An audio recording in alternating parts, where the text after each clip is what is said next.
Hello বন্ধুরা, আজকে আমি একটা নতুন রেসিপি নিয়ে আপনাদের কাছে চলে এসেছি। ইলিশ মাছের পাতুরি।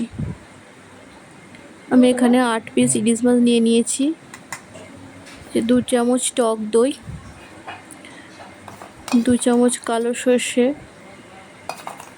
1.5 চামচ সাদা সর্ষে আর 2 চামচ পোস্ত দিয়ে 4টে কাঁচা লঙ্কা দিয়ে একসঙ্গে বেটে নিয়েছিলাম। ও হ্যাঁ, বাটার সময় অবশ্যই একটু নুন দিয়ে দেবেন, তাহলে তেতো ভাবটা হবে না। এই যে এখানে আমি 1.5 চামচ হলুদ দিয়ে দিচ্ছি।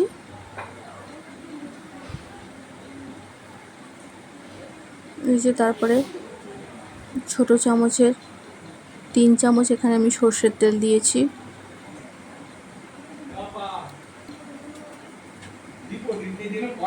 ছোট চামচের 1 চামচ নুন। এই যে ভালো করে এখানে মিক্সড করে নিলাম আমি।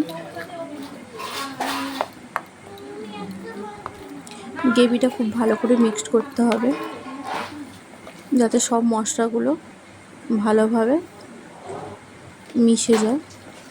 যে শেষে 1/2 চামচ আমি এখানে চিনি দিয়েছি। তারপর এখানে এই পাতাগুলোকে একটু সেঁকে নিতে হবে, যাতে ভাঁজ করার সময় ভেঙে না যায়, ফেটে না যায় পাতাগুলো। এই যে এবার আমি একে একে মশলাগুলোকে দিয়ে মাছগুলোকে দিয়ে ভাঁজ করে নেব।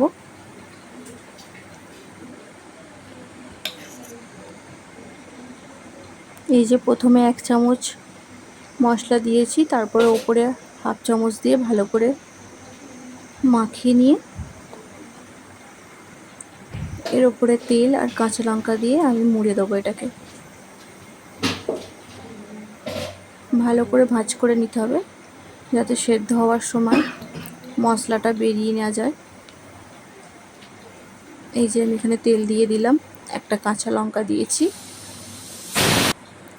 এই যে আবার একটা পাতা নিয়ে নিয়েছি, সেটাকেও ওরকমভাবে একইভাবে সাজিয়ে নেব।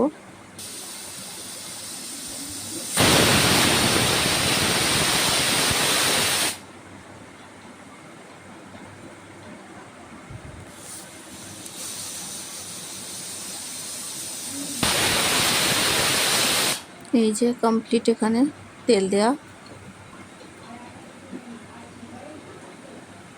এবার ভাঁজ করার পালা। এই যে দেখুন, পাতাগুলোকে একটু করে হালকা করে সেঁকে নিয়েছিলাম বলে এগুলো আর ফেটে যায়নি, ভালোভাবে ভাঁজ করা গিয়েছিল। এই যে এবার এরকমভাবে মুড়ে নিয়ে বেঁধে নিয়েছি।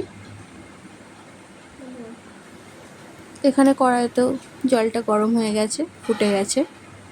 এই যে এখানে সব আমি বেঁধে নিয়েছিলাম ভাঁজ করে। এবার এগুলোকে একে একে আমি তুলে দিচ্ছি।